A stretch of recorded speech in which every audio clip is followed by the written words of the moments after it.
The number of people who come to me and say, I want to do this, but I don't have confidence. I want to do this, but I don't have belief. I want to do this and I don't have faith. That's not the real problem. The real problem is the commitment to the idea of something like confidence or belief, which is not measurable, whereas the commitment to doing what it takes is very measurable. What action did you take today? Hello and welcome to the Art of Value Whispering podcast. I'm your host, Melitta Campbell, best-selling author of Value Whispering and creator of the Value Whispering methodology, the smarter way to market your small business.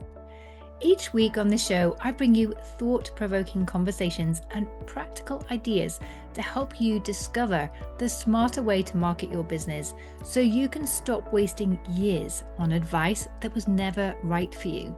Communicate your value with confidence and become the expert that your ideal clients naturally trust, remember, and choose. Today, we're exploring a refreshing alternative to the always be posting on social media approach to marketing that I know so many of you are not in love with. My guest today is Cori Josias, and she has built a thriving coaching business, but rather than relying on endless social media content or complicated funnels, she's built her business through genuine one-to-one conversations. If you've ever wondered, or perhaps kept your fingers crossed and hoped there was another way to market your business and grow, one that felt more natural, more personal, and more aligned with who you are, I think you're going to enjoy this conversation.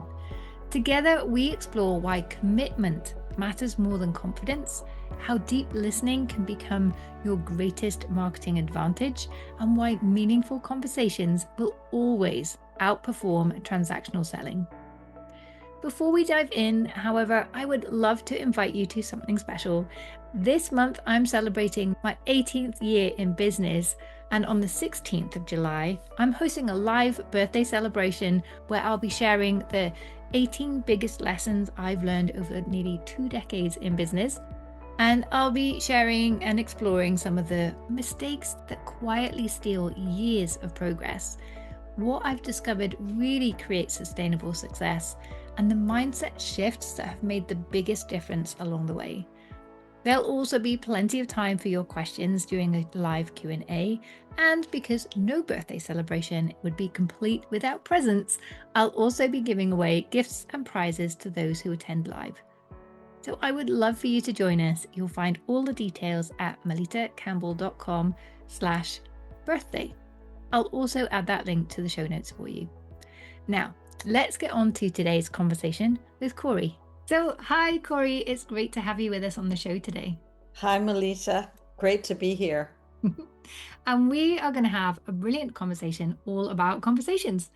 We were just saying it's one of the most natural things that we do as humans is have conversations with other people. But suddenly, when we have to have a conversation for our business, that feels like a very different beast. And we can get all stressed about that. We worry we're being pushy or salesy, and we have all these concerns that can come up. So I am really looking forward to this conversation on how people can invite people naturally to a conversation and use that as part of their sales and marketing process, but in a very natural, non-pushy way. But before we get to all of that, I would love it if you could share a little bit of your background. I know it's a really interesting, varied story of how you came to do what you do today. Well, thank you. I mean, how long have you got? Just kidding. But I started out as a singer-songwriter, and basically I came to the UK in 1979. Yes, I am very old. And I auditioned for a band and was live on Pebble Mill in front of 16 million people a week later. The band was called Wall Street Crash. They were a close harmony jazz band, all singing, all dancing. And it was like I had this dream, this vision to become a professional singer, but I certainly didn't expect the door to swing open so widely and so quickly. But that's actually what happened. So I was in the music business for about 15 years, did lots of things. I went on from that to be a rock singer. I toured with various bands, Rick Wakeman, Marillion, Elaine Page. I did a lot of work in the music business. And then as I got a little bit older, it started to dry up. So I reinvented myself and I became an advisory teacher of the deaf. I always say teacher of the deaf because people think I'm saying teacher of the deaf, and that's not what I'm saying. So, teacher of the deaf, um, really counseling, coaching, teaching parents of newly diagnosed deaf babies in communication and different ways of learning and how deaf kids learn. I think a lot of my life I've been driven by what do I think is going to help people. Then I did that for about 15 years and I was started to get into personal development. I became fascinated by personal development and I had an offer from a company to do their course. It was a $25,000 course. And I said, "No, I can't do that. It's too much money." This guy was so good at sales. He got me to get a mortgage on my house to borrow my money, the money to do it. Now, you might think that this is an unethical thing to do, but when I tell you that the next day he turned around and offered me a job on his sales team, and I went on to be the number one salesperson. It was for a guy called Peter Sage. Some people may know of him. And I was selling products that were between $10,000 and $25,000. I was their number one seller, and I sold 1.4 million in 18 months. So I got very good at it very fast. And I think the secret of it was that I had had all this experience listening to people, deep listening. And as you'll know, Melita, that's one of the foundations of being a good coach. So I did that for a little while. Then that job ended, and I reinvented myself as a coach. And at first, I was a relationship coach. I was going through a divorce.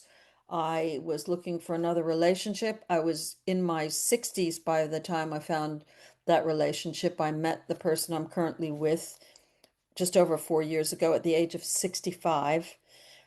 But relationship coaching I found really challenging because although people say they want to change their relationship, my experience was that usually they don't. There's this better the devil you know that's always going on. And the dating world is also fraught with blaming it on externals. And I'm a great believer in taking full responsibility for your life. Like, I truly believe that. So I transitioned into being a coach who helps business owners become really committed and get the results in their business that they say they want. And because my style is very direct, very truth-telling, I dare say I'm doing very well at it because people are getting results and they like that style. So if you don't like someone who's direct and you don't like someone who's no BS, I'm not your person. But you want that, I'm isn't it? Because you don't know what you don't know, so you need someone to tell you. You would think, but people, as you'll know yourself, because what we do is similar enough, people can tell themselves all kinds of excuses and stories. And this is across the dating game and the relationship game. It's also in the world of business. I always say the reason you can't is the reason you must. Because if you don't change something, then you're going to stay where you are. And so, yeah, of course it's uncomfortable. It's going to be uncomfortable. You're changing a pattern. I also want to just throw in there as a little bit of spice on the soup that I have been a Buddhist leader for over 38 years now. And so I have a lot of experience listening to people's struggles and problems and supporting them through that. And although the coaching work I do, it's not therapy, it's coaching. And I think there is a distinction there. I think that gave me a really strong foundation. So between the sales, between being an advisory teacher of the deaf and being a Buddhist leader and also an ICF accredited coach. I think that's actually the smallest part of the piece. Um, that's why I do what I do. I absolutely love it. I love changing people's lives, as I know you do. And wow, how lucky can I be? That's how it feels. Yeah, I agree. So it's quite interesting how you said, you transitioned from being a relationship coach because people probably wanted to change their relationship, but weren't necessarily ready to take the steps needed. And then you said that that can be similar in the business, that people don't like to get, be told, well, this is what isn't working and you need to change. So it feels like people almost have a relationship with their business in the same way. What would you say to someone who wants different results in their business, but isn't necessarily fully committed to making a change yet? I guess it's really like I wanted to get under the hood of when do you know you're ready for a coaching relationship and you're ready to take that seriously? Because otherwise, you're just throwing your money away. I mean, a coach can be really nice and be like ChatGPT or you're great, but that's not going to help you. So how do people know they're ready for that, and how do they know that this is the right thing for them? That's a great question, and it can really be summed up in the single word commitment. So, my job as a coach is to activate someone's commitment and to show them that if they're 100% committed, they absolutely can create what they want. And that it may not look exactly like what they thought it was going to look like, but I'm 100% sure that if you're 100% committed, you can create that or something better. The something better may not even be tangible. It may be that you set out to earn $250,000 a year, and then you don't get that 250,000, but the person that you become in committing to that 250,000 is completely different from the person you were who was faffing around. There she is, the no BS person. It's really about being wholehearted. And it's so interesting because the number of people who come to me and say, I want to do this, but I don't have confidence. I want to do this, but I don't have belief. I want to do this and I don't have faith. That's not the real problem. The real problem is the commitment to the idea of something like confidence or belief, which is not measurable, whereas the commitment to doing what it takes is very measurable. What action did you take today? So it's commitment that drives change. Yeah. Confidence and belief come about as a result of commitment. Does that make sense? Yeah, and I totally agree. And you said they're doing what it takes.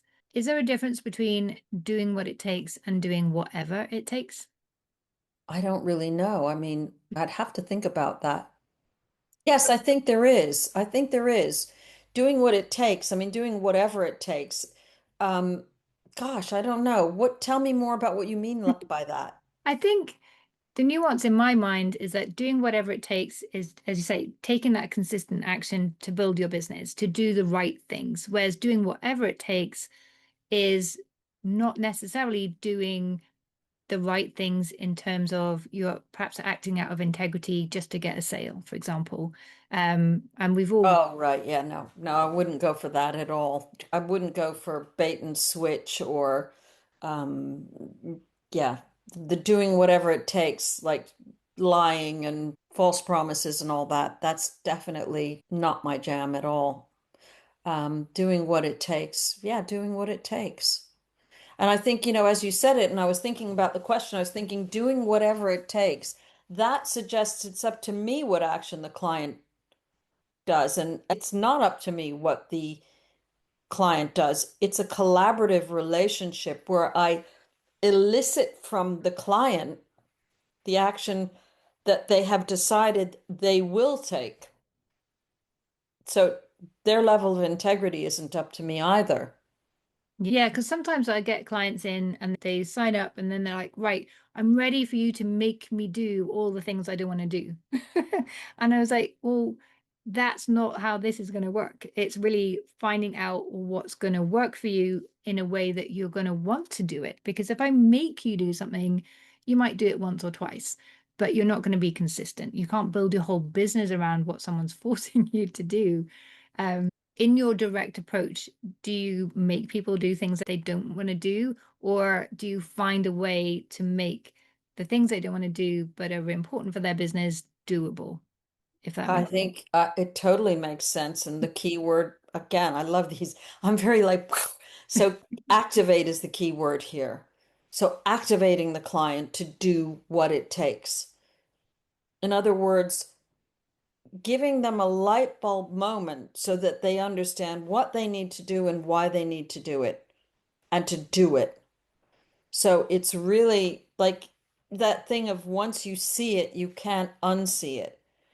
Once you see that you're rubbish at sales calls, which most people are, it that that there's a skill that you can learn, but it might be a little bit risky and a little bit uncomfortable, but you absolutely must do it or you won't make any sales. Once you see that, then you'll think, well, actually, I would like to learn that. I think it's really important. I need to get over myself.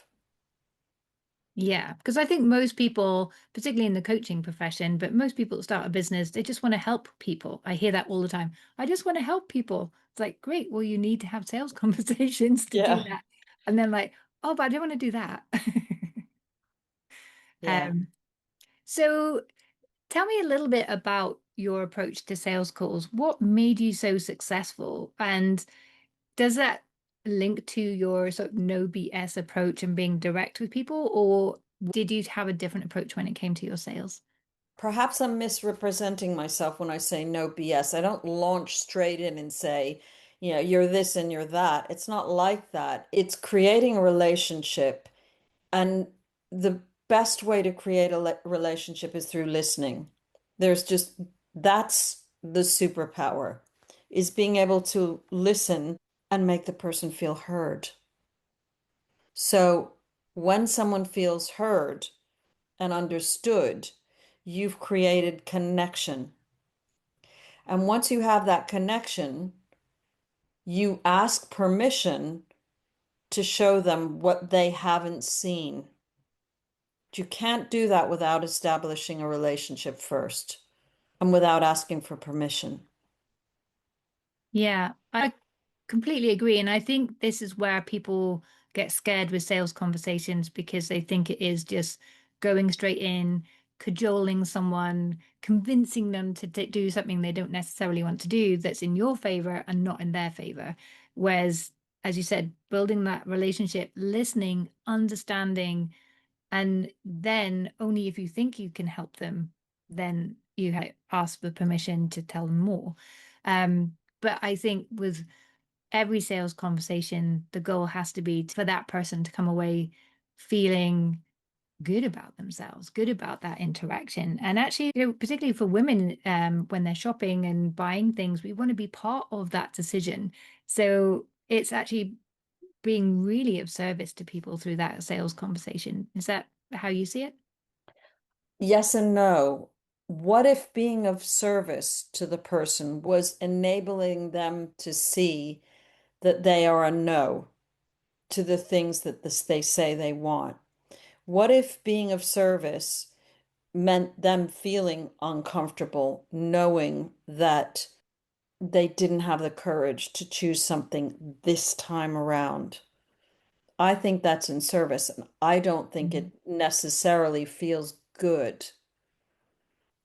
So I'm not sure about that. I think, my job is to get someone to a yes or a no, or in some cases, a not now. But a not now has to be quite tightly bound to well, when are we going to revisit this again? I think the objective of a sales conversation is to really figure out if something's a fit for someone or not. And it may not be, and that's okay. But sometimes the reasons that people give, if we don't peel the onion enough, they are excuses more than reasons. That's what I really think. And I think that's why I was successful, was because it's not about being pushy. It's about really showing someone where they are. And because I was part of Peter Sage's community for a while, I got to meet a lot of the people I sold these very high ticket programs to, and pretty much without exception, they all thanked me for pushing them to do it. Now, I didn't push them. I just asked them the right questions. So, can I give you an example? Yes, please. If someone says, I don't have enough money, I would say, okay, if this was free, would you do it? Yes, I would. Where are you on a scale of 1 to 10 if this was free? I'm a 10. Okay, well, then let's figure out how you can create the money to do this if you're that committed. But there are so many smoke screens in sales. It's usually time or money, but sometimes it's they'll say, I'm not ready. If you're not ready, then my question is, well, what do you need to become ready? What needs to be in place for you to be ready? And then if someone says, I need more confidence, well, it's like you're not going to get more confidence by avoiding this. So I know I sound so ruthless, don't I? But to me, it feels like fact. And that's why I generally coach people who are really ready for the next level because I want to be effective in my coaching. And that requires the investment, the energetic investment of the other person. And we live in a world where money carries energy. Yeah. You think Um, I'm a horrible person now? no, not at all. Well, Brené Brown always says, being clear is kind. So you're saying direct, but I think it's actually being clear with people. Thank you. If you Thank you. leave I'm going them, to use that. because you're right, if they get to the end of the sales conversation and it's not a yes, it's not a no, it's just a, well, maybe someday, that's not giving anyone clear direction one way or another. It's going to eat up their brain space and yours, and then it's what do you do with that relationship next? That I think that's when the follow-up becomes really difficult when you haven't left that sales conversation in a clear way, knowing where that person is and where they want to get to. So yeah, I think you're right there that it might not feel good, but it's like they don't necessarily get what they want, but they get what they need by the end of that call, and they come away with that Exactly. clarity of, yes, this is right for me. No, it's not, but now I know what would be. And so that's really being of service for sure.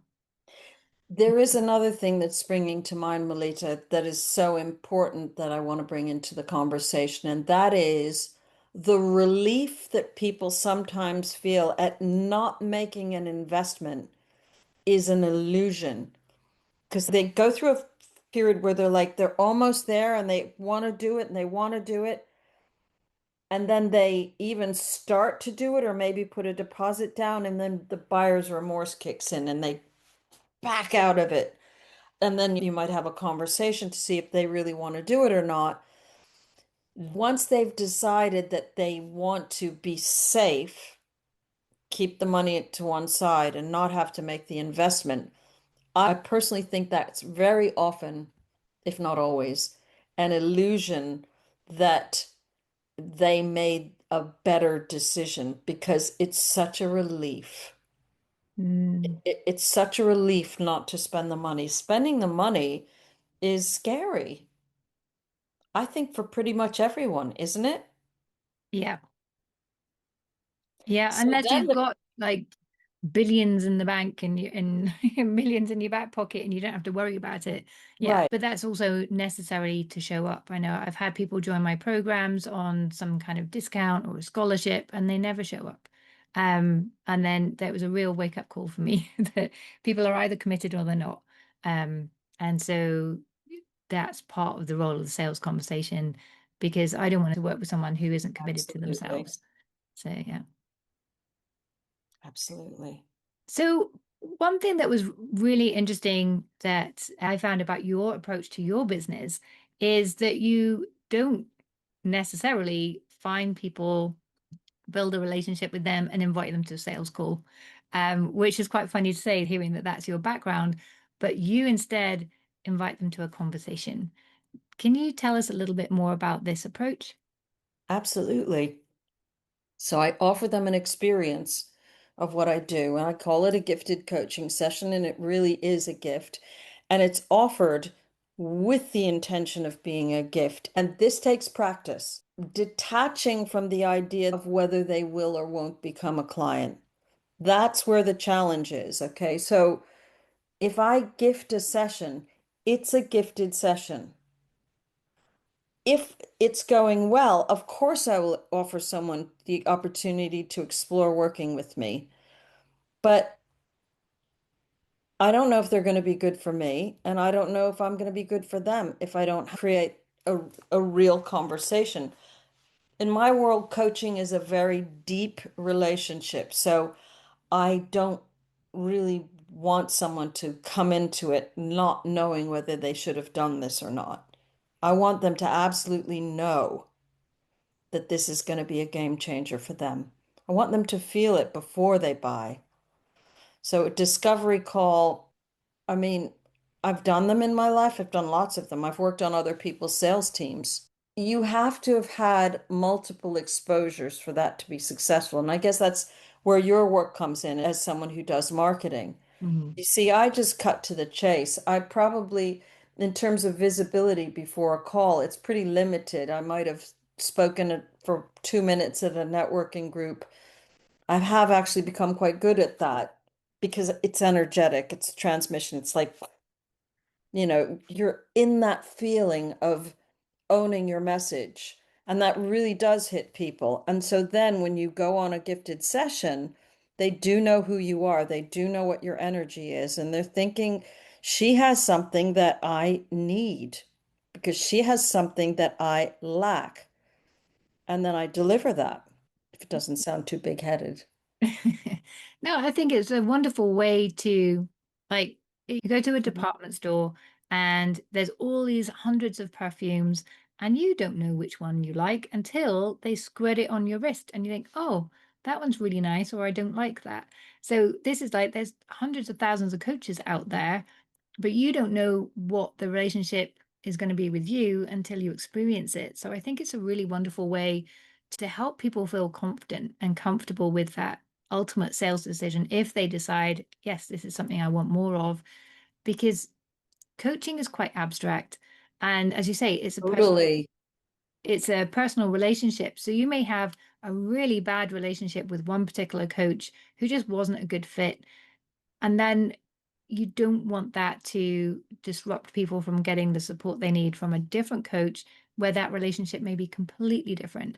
So I think giving people a taster session, a gift session, is a wonderful approach. Thank you. Works for me. And But how, sometimes I do more than one. I don't feel the process has to be really short either, because I'm not someone who charges 75 pounds a session. So, I mean, and I'm not someone who works on a sessional basis. When we're getting in the trenches, we're getting in the trenches for 6 months at least, sometimes a year. And so I want you to feel really like excited about this decision, because that excitement is the thing that's going to make it great. I want us both to be excited about it. yeah.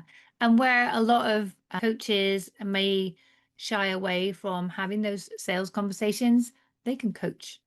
There's nothing stopping them from coaching someone already as an experience to showcase what they do to someone, and then that person can decide, as we said, whether to continue with that relationship or not.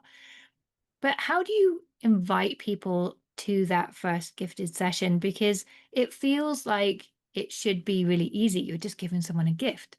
But I know from my experience and the experience of working through a lot with my clients, any kind of ask can feel difficult. Do you have a particular methodology? You say you've got this refined, but is there a way you would recommend people start with offering this gift to people they find maybe online, maybe through a group, maybe through networking? What's that approach like? Well, it varies. The simplest way for people who are really just starting out is to offer it as a birthday invitation. I saw it was your birthday today. I'd love to offer you a gifted coaching session. Are you up for it? Yeah. Most people will say yes. Um, It does also depend on where they've met you, where they've seen you, how you're connected to them. I think, like so many things to do with building a business and sales, the two things that come up for me is it's not really about how you ask, because really you just ask by saying, "Hey, Joe, I was thinking of you. I'd love to offer you a gifted coaching session." Um, I think there are two things. One is that we're terrified of no, and there's nothing to be terrified about. It's just no. Why do we load that with anything? Or we're worried about being salesy? Well, I don't think a gift is salesy if it's a gift. So this goes back to what I said just now about what is the intention. And the reason you feel uncomfortable about offering it is because you are seeing it as a bait and switch. For your listeners who don't know what a bait and switch is, if you go in with one intention and then you do something else. I don't see it that way. I'm going to gift the coaching session. I might gift a second one as I did with you. I offered you the opportunity if you wanted to explore working together, you had committed to something else. Like, who cares? Do you know what I mean? It's given me the opportunity to know more about you. It's given me the opportunity to become a better coach because the reality is, as coaches, the more we coach, the better we become at coaching. And I say that I'm not a beginner, and I still feel that with every coaching session I do, I learn something new. And with every new client I experience, I learn something new. If you want to learn to swim, you've got to jump in the water. You got to take your feet off the ground and try floating. Anyone who's learned swimming as a young child probably remembers there is that moment where it's really uncomfortable. And then there's the exhilaration when you nail it. Yeah. So if you're giving this session with the intention of it being a gift, does that mean you have to be really careful about when you invite them to learn more about working with you? Because, as I said, you don't want it to feel like, oh, now I've coached you. Are you Well, going to work with me? yeah.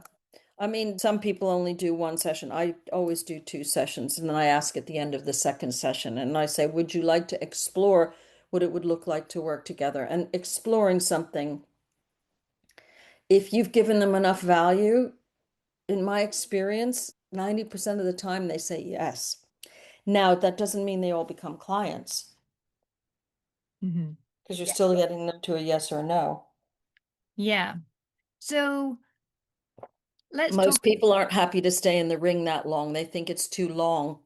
But I don't think it's long. If I'm going to be working with someone for 6 months, those three hours that I spent with a person are part of the 6 months. Yeah, it's for sure.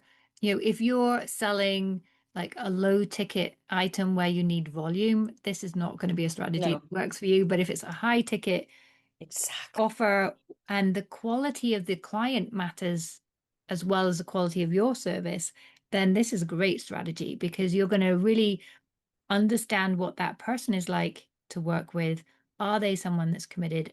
Do they have an energy and a personality that you enjoy working with? Because, as you say, you're going to be working with them for quite a long time and quite a close way. So they have to be a fit for you as much as you are fit for them. So I think this is a really wonderful way to audition them while also showcasing what it is that you do and helping them understand what the benefit is and what they're going to walk away with afterwards and feeling really confident when they finally get to that decision or that invitation to learn more about working with you. They're confident that, yeah, I can see how this would work. And you're confident as well. Well, also, it depends what kind of person you are. Like, I think for me, I'm not a person who wants to go to a party with a room full of people and make small talk. I want to find the one person in the room I can really talk to. So this is a personality thing too. I'm not afraid of social media. I post on there and I'm goofy and messy and all that stuff. I've had lots of training in branding with some top level people. I didn't find for me that the social media game ever moved my business to the extent that my business has moved in the last just under a year using this method. I mean, they're just worlds apart. There's no comparison, no comparison at all. Now, maybe I got my marketing wrong, but also, gosh, marketing is, you have to be prepared. If it's organic marketing, you have to commit to it just as much as you would have to commit to working with me. Like it's a commitment, isn't it? It's two different strategies. So you have a hunting strategy and a farming strategy. A farming Right. strategy is where you're planting the seed, you're nurturing it over time, and it may blossom into something useful or it may not. Um, so that's social media. People think it's like, oh, I'm just going to put a couple of posts out, but Exactly. that's not what will bring you clients. That's what will build awareness, it will build your brand. But clients, and I say this so often on the show, which is why I really wanted to speak to you, clients come from conversations. You can't just Thank you. can't just put a post out. You need to, if people are interacting with that post, go and have a conversation with them. Say, thanks for commenting on my post or thanks for liking my post. Was there something that in particular that resonated with you? You know, start a conversation with them and see how it goes. And we had on the podcast probably a couple of years ago now, but she raised a really interesting point, whereas you have to have conversations with people because everyone's a person of interest, and then it's your job to find out in which way are they interesting. Or you may find they're not interesting at all, but not every client you contact is going to become a client. Every client you contact is going to be invited to a sales call. That's not how it works either. It's really in which way is this person interesting or are they not? Maybe they become a friend, maybe they become a client, maybe they'll be someone that will refer people to you. You don't know until you have that conversation to find out. So it's more about building a relationship and having that as the intention than, well, I'm going to connect with this person with the intention of selling to them.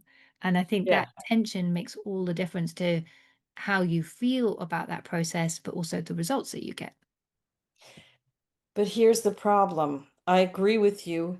And I would also say if the objective of having the conversation is to get them to a sales call, that's just as tricky as it is inviting someone to a gifted session. So always, eventually, or maybe even from the outset, we need to be clear that we are running a business. I mean, it's not a secret. If someone has a gifted coaching session with me, it's not a secret that at some point, not on the first call and not in the gifted session, but at some point, I may invite them to explore working together. And Yeah. it's the same thing with having a conversation on social media. And one of the things I find really irritating is when someone I've never met before writes me a text and says, "So, how's your day going? And what do you do?" And I just feel irritated. But that's me. Like, I get really cheesed off. Like, I know what you're doing. Just stop it. You don't really care about me because you've never even commented on one of my posts or anything. And sometimes I'll even block them. I'm so mean. You know, you have clear boundaries and you know who you want in your world and who you don't. And I think that's a great approach to have, blocking those people that you just know aren't a good fit. You don't feel that energy. You don't have to accept everybody or every invitation. So, yeah, I don't think there's any problem in that at all. Yeah. So, more inviting people to a conversation is then the hunting side of the strategy, where you're directly placing yourself in front of the person that you could eventually work with, but it doesn't necessarily mean that you're going to like shoot and kill on the first first interaction. We're a bit kinder than that these days. So, do you invite everyone you meet into a conversation? How do you know when it's the right thing to offer someone? This is a skill you develop. It's not something that you have when you first start. I tend to invite people who express some kind of interest. Lately, it's been mostly people I meet in live networking, which is easy for me, right? Because I live in London. But usually it will be someone I've had a conversation with. So, for example, today, she doesn't know it yet, but I met someone at a networking group. She's just relaunching her business, and I'm going to offer her a gifted coaching session because we had a nice conversation. But I can't discount people. if they're seeking me out, even if they look like they're not serious, because the truth is, we think we know and we don't. The people who sometimes who seem like the most committed and would seem like the ideal clients turn out not to be. And the ones that we thought there is no chance that this person will ever be interested is the one who's banging your door down to work with you. That's my experience. So I try not to dismiss anyone, to be honest with you, but that doesn't mean I invite everyone. I will start with the people who are interested. Well, look, I mean, you know about this. You're very warm market, and your cold market. I mean, I hardly ever would send out an invitation to a cold lead anymore because I don't need to, because my network is big enough now that I just don't need to do that. Yeah, and it sounds like you're always topping up that network as well. I am, and I'm not even doing it intentionally. It just happens if you have conversations with people and you show up. You have to show up. Yeah, and I find I have conversations with people, and then through that conversation, they're like, "Oh, do you know so and so? Oh, let me introduce you." Or, my network grows itself because I have these Exactly. wonderful conversations, and then they introduce me to someone else, I introduce them to someone else, and then it all snowballs from there. And yeah, sometimes I introduce them to someone who then it's like, oh, I haven't thought about you for a while. They come back in my world and they introduce, you just never know where your next connection is going to come from. But I say clients come from conversations and sometimes in weird and wonderful ways. It's not always direct. Absolutely. I agree. So we have covered so much already, and I love your approach between, yes, it's direct, but it's being kind, like helping people see what they're really lacking, what it's going to take for them to get to where they want to go, decide, are you committed to doing that? And then inviting them to a conversation. I really love that approach. I think the slower marketing approach, particularly if it's a high ticket offer, works extremely well, particularly these days, because who do you trust? Who do you know? Anyone could be anyone these days. Exactly. But having a real conversation with a real person and a real experience, you can't fake that. So I think it's a really lovely way to build a business. Is there anything you feel the listeners need to know to make this work for them that we haven't perhaps explored yet? That's a good question, and I knew you were going to ask it. So I was sort of thinking the one thing I just want to harp on about again is you don't have to be confident. You don't have to believe in it. It doesn't have to be comfortable. You just have to be committed. That's it. That is the secret sauce. That's the secret sauce of everything. You go ask any professional tennis player, and they can burble on about mindset or anything else. But if they weren't committed to doing those hours and hours of hitting the ball again and again and again, they're not going to get better at it. No matter how much mindset work you do, no matter how much confidence and belief work you do, no matter how much praying you do, you still have to be committed to the action. Yeah, exactly. You have to put in the reps, but you use the example of a tennis player there, and every good tennis player has a coach. It's That too, yeah. it's not just doing the reps, but having that support to make sure that your reps are getting better and that you have that accountability. You're not alone in doing that because I think even the most committed person stops after a while if they're on their own. So I think that having someone in your corner, and it doesn't necessarily have to be a professional coach, it could just be a friend that you like, some kind of peer coach, and someone from your network that checks in with you and you do the same for them. You need support. It's really hard to do this on your own, but having a coach is that next level I for think sure. so. And I'm glad you brought that up because I know we're drawing to the end, but I will say that having a friend doing it is nothing like having a coach doing it because it's easy to let your friends down, but it's much harder to let your coach down because you've paid them money to do what you wanted them to do in the first place. There's nothing to really bind you to it if you just have a friend doing Yeah. it with you. And It's better friends, than nothing, but it's not. It's completely next level having someone bust your chops. Yeah. A friend might be nice and like not direct, but you need that directness, as we said right at the very I beginning, think so. because I think that's so. what's going to help you get to that next level. Yes. Yes. So hire us, okay? See, I don't have any problem saying things like that because if it's in service to the person, and they're on a call with me, I might even say something like, you need to work with me because I mean it. I'm not just saying it because I want your money. I'm saying it because you do need it. You do. Yeah. And I can see that.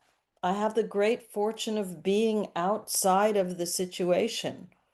Well, not entirely because I'm coaching the person, but you know what I mean. I have the great privilege of being outside of their view of the world. Yeah, and it may seem obvious to us that, yeah, we have a business, you can work with us. But sometimes I've invited people to work with me or said, I can help you with this. We can work together. Like, oh, thanks for saying that. I didn't know if you'd be taking on clients, if you'd accept working with, it's just me. Like, yes, of course. So sometimes you do need to say it because even people that want to work with you don't necessarily come forward and say so if they think, oh, but you're always so busy, you've got loads of clients, and you won't be interested in working with me, or whatever their reason may be. So, yeah, you've got to say it. If they don't know they can work with you, you can't help them. Great point. So, Cori, of course, we always get to this point and say, where can people find you? And often people have a free tool that they want to give people. Now, it may not be a huge surprise to the audience that your free gift is a conversation with you.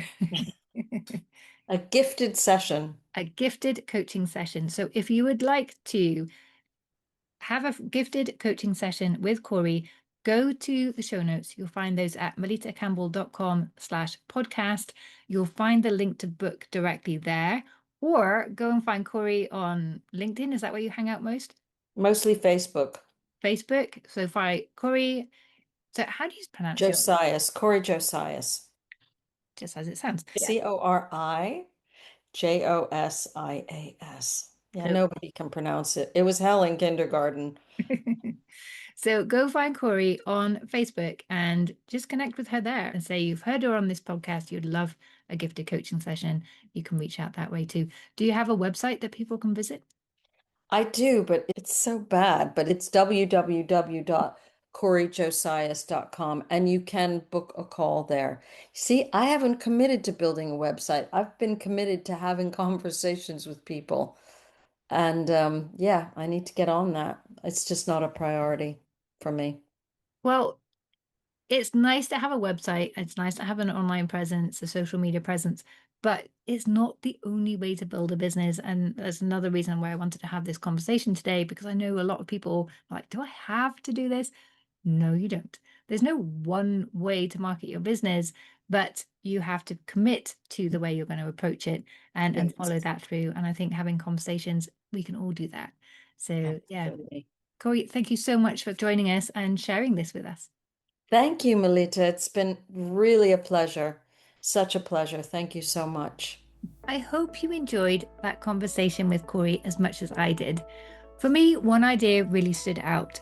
We often wait until we feel confident before we take action. And I know that was definitely the case for me a few years ago. But confidence isn't where growth begins, commitment is. And whether that's committing to having more conversations, becoming a better listener, or simply taking the next step before you feel completely ready, it's that commitment that creates the confidence that you're looking for. If you'd like to learn more about Cori, you'll find all of her links in the show notes. And if you'd like some help discovering the right marketing approach for your business, I'd love to invite you into my world and to support you with that. Whether that's joining my free birthday masterclass on the 16th of July, downloading one of my free resources, including my new best-selling book, listening to more episodes of this podcast, there's more than 300 for you to choose from, or booking a complimentary Get Acquainted call with me, you'll find everything linked in the show notes at melittacampbell.com/podcast. so you can take the next step that makes the most sense for you right now. Because the truth is, there isn't one perfect market strategy. There's only the strategy that fits your expertise, your personality, your values, and your season of life, and the business that you are trying to build. If you have enjoyed today's episode, I'd be so grateful if you could subscribe, leave a review on Spotify or Apple Podcasts, or share this episode with another business owner who would benefit from hearing it. And until next time, remember, the more your message resonates, the less you have to sell. Thanks for listening. I'm Melitta Campbell, and I look forward to seeing you again in the next episode. Bye.